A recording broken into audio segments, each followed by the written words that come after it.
So hello, today we'll be starting with tuples. So as we discussed in the last lecture, this is another data type or data structure. So you can take tuple as a vault. If you see a vault, it's used for what? Protection of items.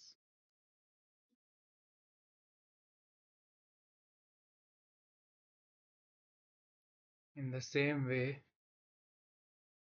tuple is used as a data structure only when we need the item to be logged. As written here,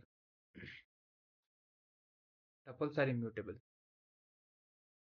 What is immutability exactly? So, immutability means that you can't change the data inside of the tuple. Alright.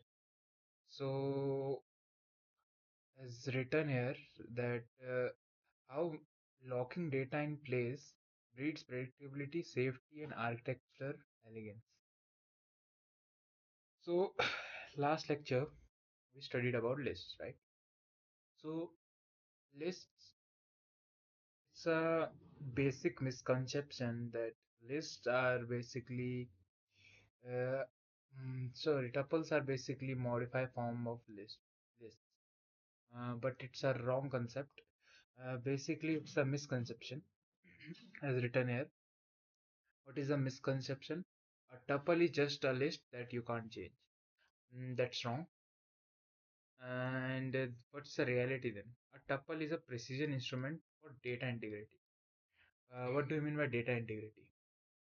So, data integrity means that you are maintaining consistency between data, the data that's present in yesterday should be present today too, without a change. Whether other programs are changing or not, that doesn't depend on it. So, what is immutability? Immutability is not a limitation, first of all, it's a feature. So, features introduced so that we don't use list in situations where it may prove to be inefficient. So in complex programs, when there is accidental data mutation, uh, where if you use lists, then it will obviously change itself because there is accidental data mutation and list is dynamic and it will change itself.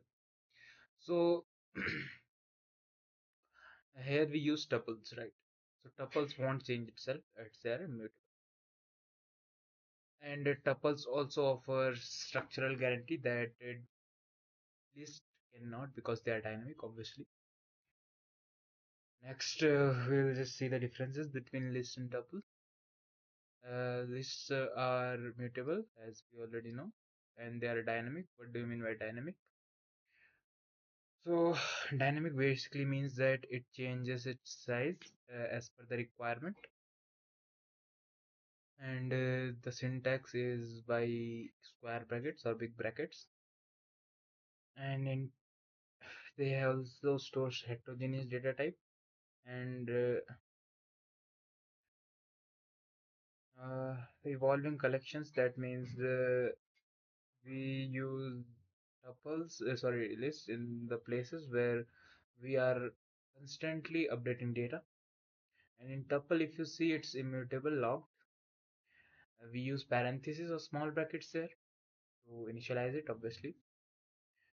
And it's heterogeneous, same. And we use tuples only when we use fixed structures, such as in data stores and database records, coordinates, addresses, phone numbers, etc., where we don't want change, like constant changes. And next topic is understanding tuples. So you can assume tuples like these vaults.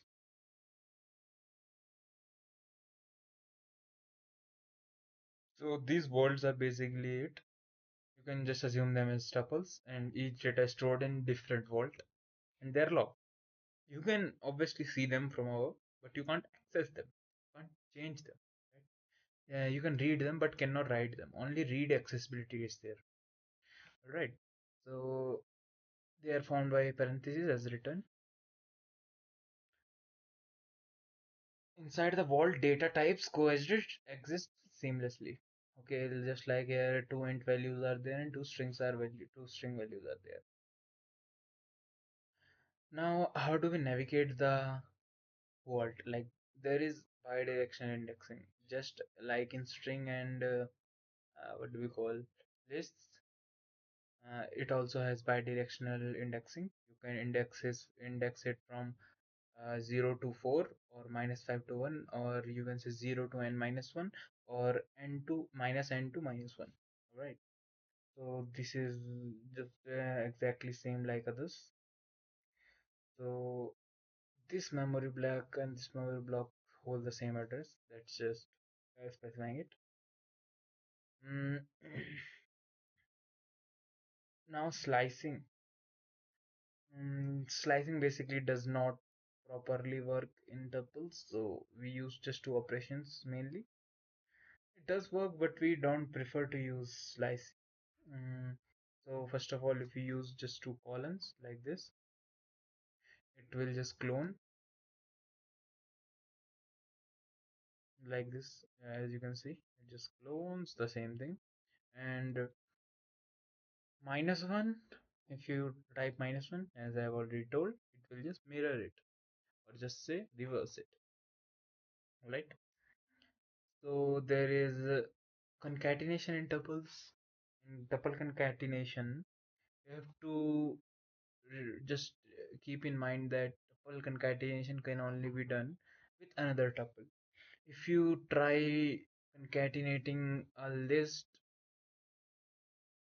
with a tuple, it will give what? A type error, right? So this ensures the typecasting environment. So if you want to add two tuples, it's pretty easy. Just write tuple t1 plus tuple t2 equals to tuple t3. This is how it works. Now, deletion of an element from an tuple. But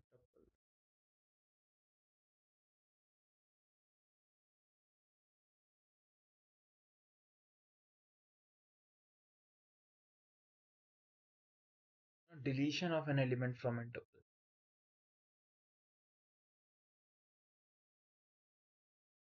Basically, it just deletes itself. So if you want to delete an element from the tuple, it's not possible. As you can see in the diagram, only single uh, item deletion is not possible. It will give again type error. Uh, so you have to delete the entirety of the tuple to delete anything from it, right? Now, next, I want to just say that you can assume it as a fixed block, like assume a string, a dash there, which is powering each of the elements. So if you want to break any of this will give the energy to now down so it doesn't break, and same from the other side. But if you just break it from the entirety like this, it will just break, right? It success is there in deletion. And you cannot compromise the structural integrity of a vault by removing individual elements. You can only unallocate the entire object. Yes, that's what I have explained, that a single element deallocation is not allowed in tuples. That's the uniqueness of tuples. That's why tuples are used. That's the only purpose tuples are to be existed. Now, how does it define immutability? So, because a tuple state cannot be altered, so every time you perform an operation, it will just allocate that particular operation into another memory allocation space. So it will point to another memory allocation space. Suppose you sliced and something from it. So it's a secure vault, right? It's secure. You can't do anything to it, but you can just copy it and do the operation and then place this in place it in another vault. See, suppose here is 0, 1, 2, 3. You sliced it and 0, 1, 2 remains. Concatenated it and 0, 1, 2, 3 remains. You reassigned it and only 0, 2 remain. So this is still 0, 1, 2, 3, but all of these are different.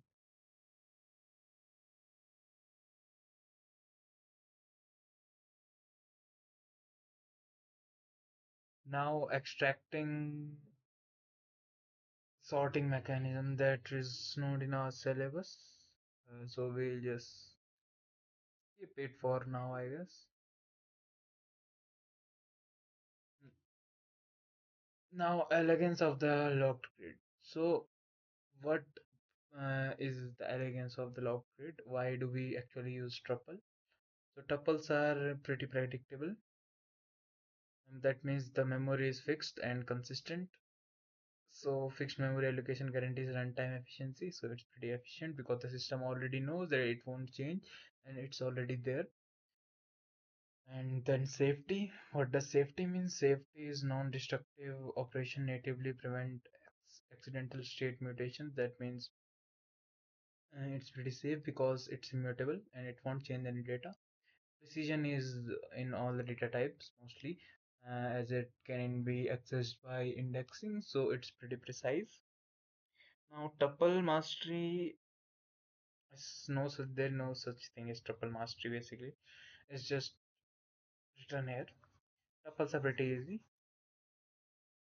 You don't need to get confused while studying tuple.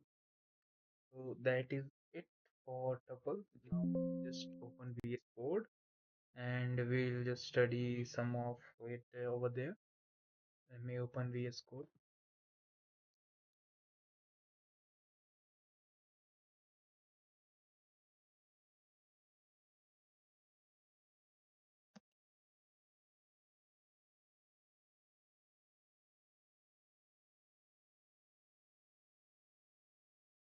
Okay, so it was already open.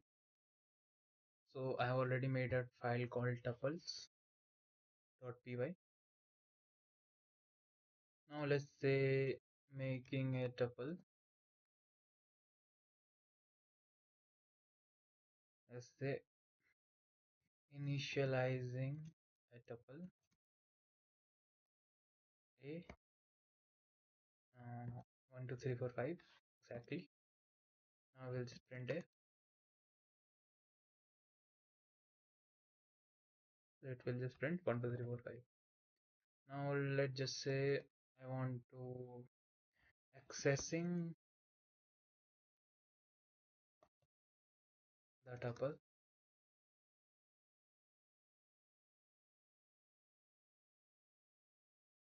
So this is how we access the tuple by indexing. So it will just write first element. Next operation we can do in tuple is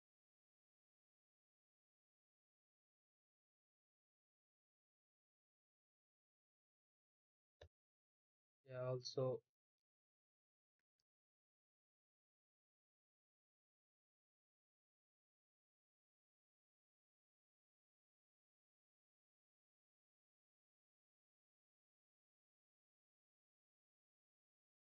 okay, so type of is not an operator here, method here. It's in JavaScript, I guess. So class is tuple. So what if I just write um,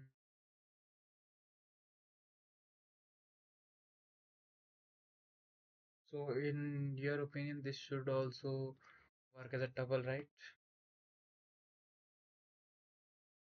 It's showing int then. Why is it showing int? So there is another rule for defining singular item in tuple. If you are defining single item in tuple,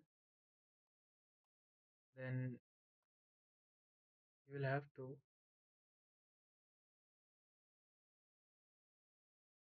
Also add also add a comma. Right. Right now it's showing int, but as soon as I just enter, I just write a comma. Now it will show tuple. All right. This is tuple. Now what if I try to change the value of the tuple? Right. And let's just say I write to do a1 equals to 100. What is it showing? Just read it. It's saying type error. Tuple object does not support item assignment. So this is called immutability constraint from uh, uh, tuples.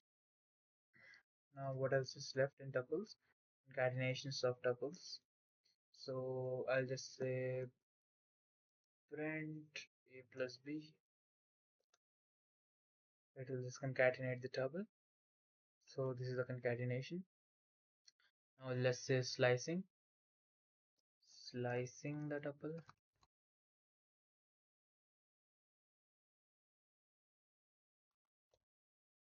So 2, 3, 4. As soon as I slice it, it will get sliced. Now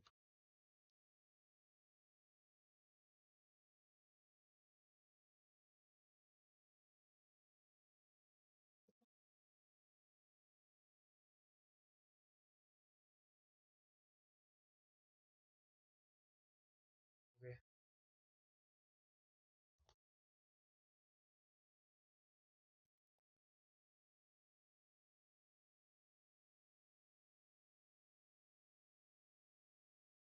So that's it for tuples.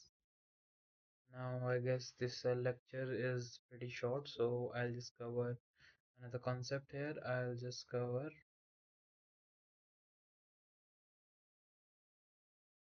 dictionaries.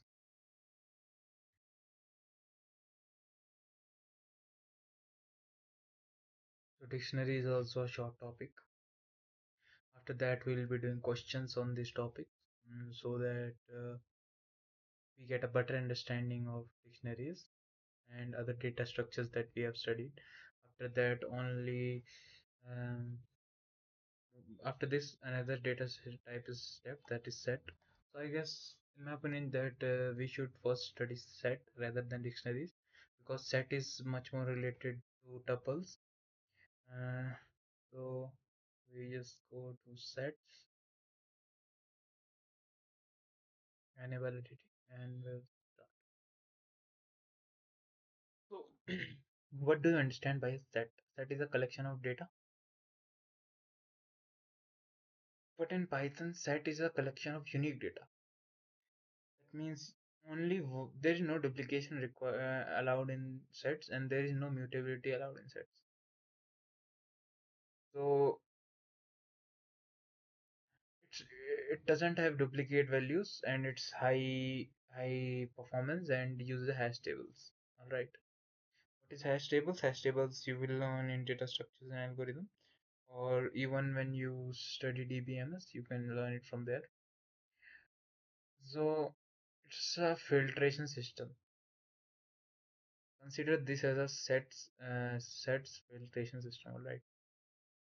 So there are many duplicate values here: 2, 3 times 10, 3 times 50, and 1 time 20.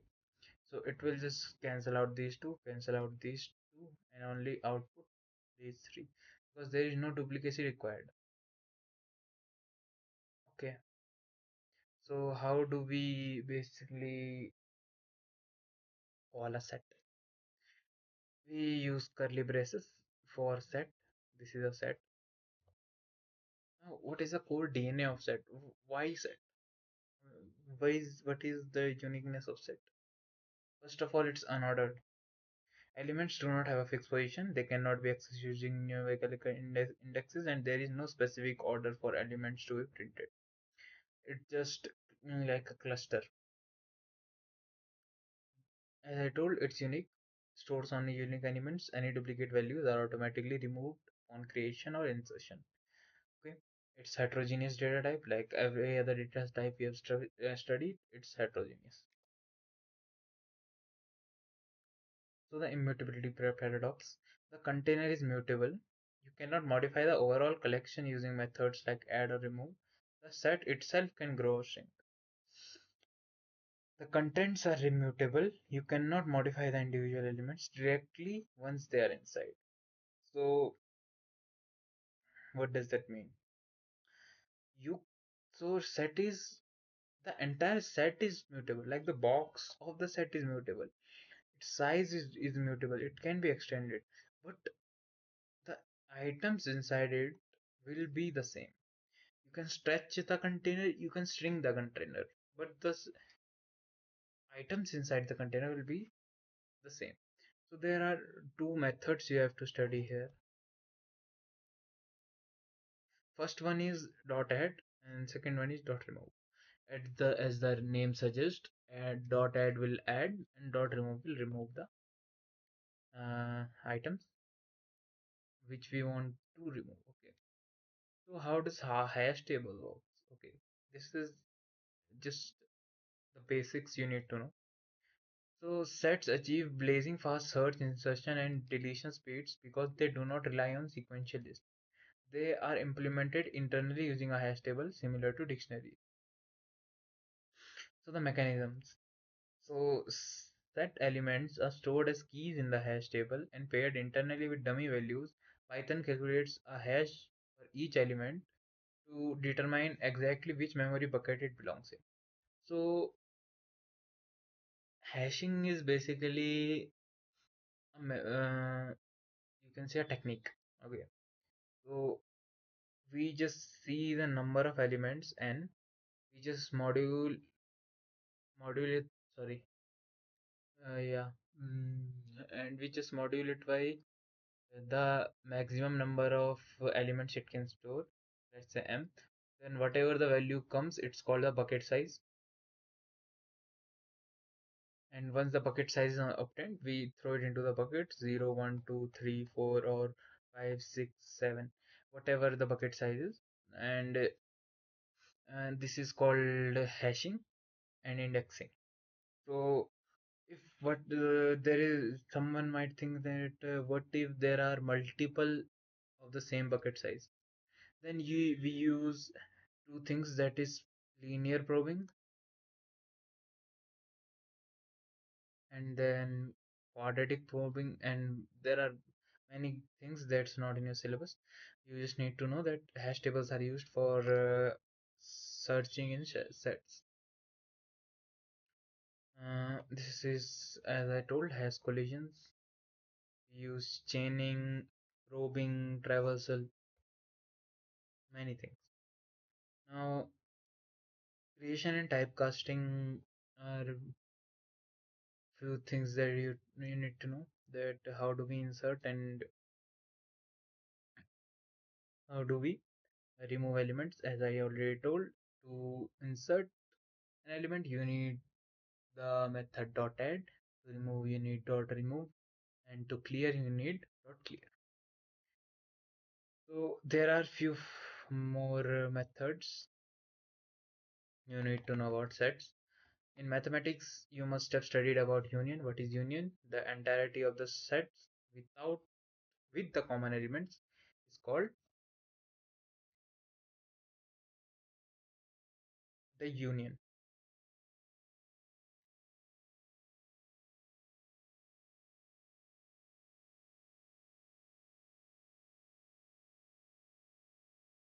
So this entirety is called the union. All right. So if you union all of this, what will be the answer? X Y Z. X Y Z is the answer. Now intersection, only the common elements. What are the common elements in A and B? 2, 2, 3, 3. So 2 and 3 should be the output. So output is 2 and 3. Now difference. What is the difference? A minus B. All the elements in A without the elements in B. So 2, 3, 4 from the element A should be removed. So only one is left. So one is the output. This is just basic mathematics. Mm. So what is a frozen set? A frozen set is strictly immutable version of a standard set. Once created, the internal composition is locked entirely, no addition, no removals. Means the set is froze locked. What is froze locked means that it's frozen. It won't change by any method you use. Okay, either it's add, it's remove, or anything. It won't change. So it's frozen set. So how do you define it for a frozen set? Frozen set is defined by this method called frozen set. Inside of that, you just put a list, and then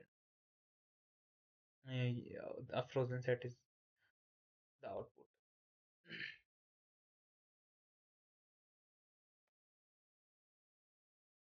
So standard set and frozen set, there are few differences. First of all, mutable container is mutable in standard set, but in frozen set, anything is not. Anything we want to mute is not possible. There is nothing we can mute, so it's perfectly mutable. Now, standard set supports the methods we studied, add, remove, and clear, but no modification is allowed in the frozen set. Supports union, intersection, etc., and supports union, intersection, etc. That's the same. Standard set cannot be hashed, but frozen set can be hashed because it's obviously static. Now, why to use sets? First of all, data cleaning to strip duplicates and clean the data. High speed lookups, as I already told. It's used. It uses hash table, which is very fast. It's a data structure, and dataset comparison for dataset comparison we also use sets. Python sets are not merely a convenient way to remove duplicate items. Backed by highly optimized hash table as architecture, they provide developers with a robust engine for high-speed lookups and complex mathematical manipulation. So that's all for sets. Now uh,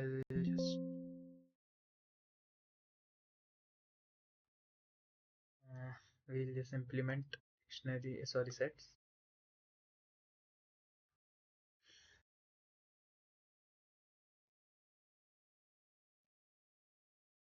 So first of all,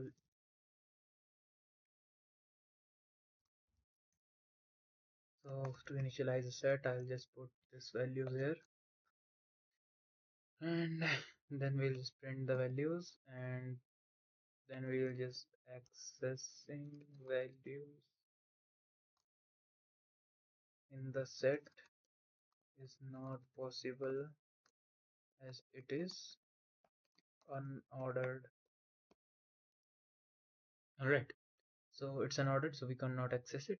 Now you can check if there is an element in a set or not. Let's just say print 1 in A. If there is 1 in A, it will print out true.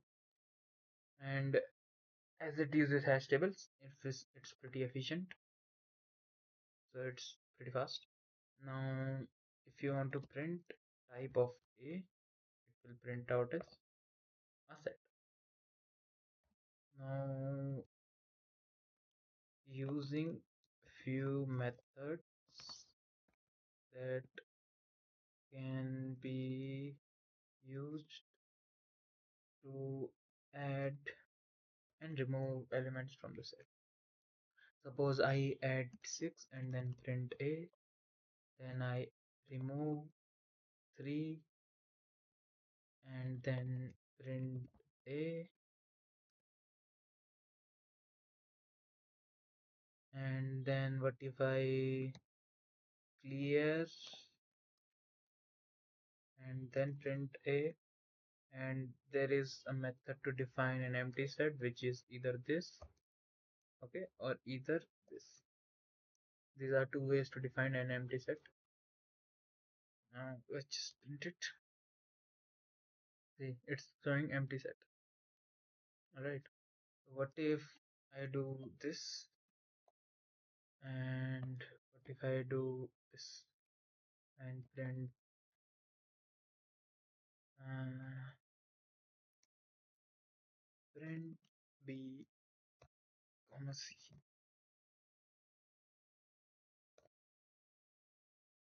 It will just print empty curly braces and the set, right? So this is how all the operations in set work. Suppose, can we concatenate two sets? Let's just make another set here. E A A C print A plus E. Yes, we cannot add Z because it's not supported, right? So these are a few things that we needed to study, and yes, there are few things I need you to know. To union, we can use a union, right? We cannot concatenate it here like this, so we can use the union method here. And I'll also show intersection. Let's say C here, and I'll just define a set C, which will be 1, 2, 450, 1, 350, 22. So we'll just print intersection, and also we can print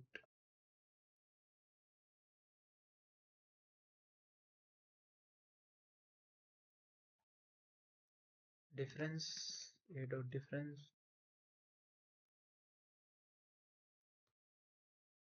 I want like to clear it, because if I clear it, it will be an empty set.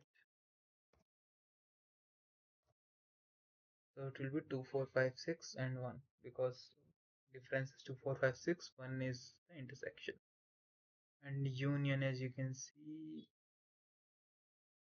if I do this, then save and this. Okay. So these are the outputs.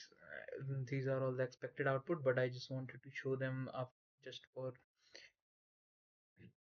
clarity purposes. Now there are just two more topics left with this data structures, and then we can move ahead with practice questions, and that will be half an hour long session for each topic we have covered in the lecture. We'll also cover in the practicals. So 30 minutes for list questions, 30 minutes for string question, 30 minutes for sets, tuples question, 30 minutes for dictionary question. So that's it for today's lecture. We have already completed the half hour milestone, so yeah, that's it.